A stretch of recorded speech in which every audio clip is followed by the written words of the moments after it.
A coronary artery bypass graft, or CABG, is performed to improve circulation to the heart muscle in people with severe coronary artery disease.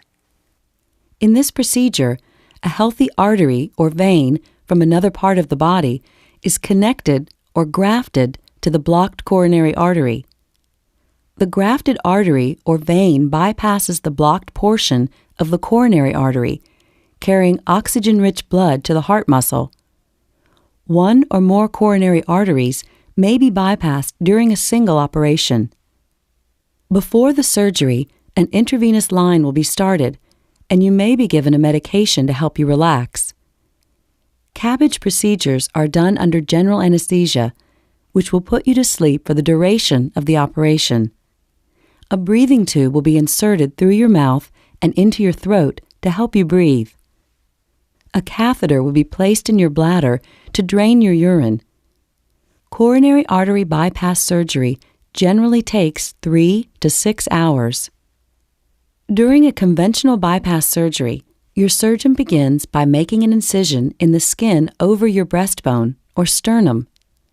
He or she will then cut the sternum and move your rib cage in order to get to your heart. Throughout the procedure, your circulatory system will be connected to a cardiopulmonary bypass pump, or heart-lung machine. This machine temporarily performs the functions of your heart and lungs during the surgery, allowing your heart to be stopped while the surgeon sews the grafts into place. One of 2 blood vessels is typically used for the grafts: the internal thoracic artery in the chest or the saphenous vein in the leg.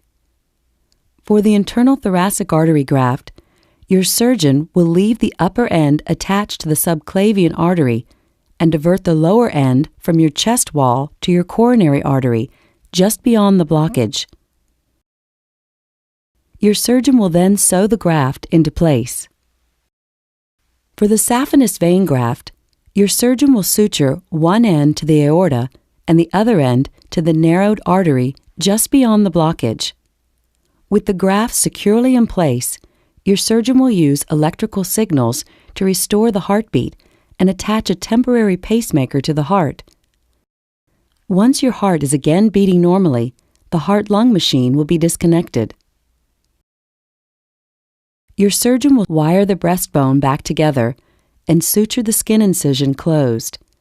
A temporary drainage tube will be placed through the skin beneath the incision.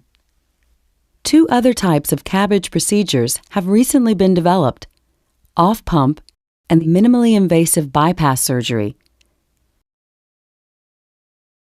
Off-pump CABG is also called beating heart bypass grafting because the heart isn't stopped and a heart-lung machine isn't used.